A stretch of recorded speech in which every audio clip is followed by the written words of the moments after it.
നീലക്കായല് കൊണ്ട് കരമുണ്ടും ചുറ്റിട്ടും കാർമേഘച്ചെപ്പിൽ തൊട്ട് മഷിക്കണ്ണിലെഴുതിയിട്ടും നീരാഴിക്കാറ്റും കൊണ്ട് നിന്നീടും പെണ്ണാണേ കനവാലെ കോട്ടയും കെട്ടി അവളങ്ങനെ നിപ്പാണേ.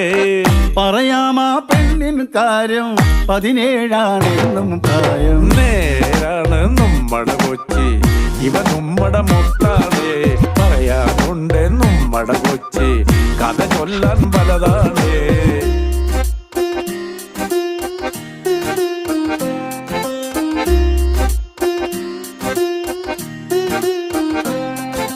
കുടിപ്പാറും കപ്പലിലേറി വരവായ സായിപ്പ് ഇവളെ കണ്ടിട്ടം തോന്നി പണിയിച്ചേ ബംഗ്ലാവ്. പെണ്ണാണിൻ മാനം കാക്കാൻ പോരാടി രാജ.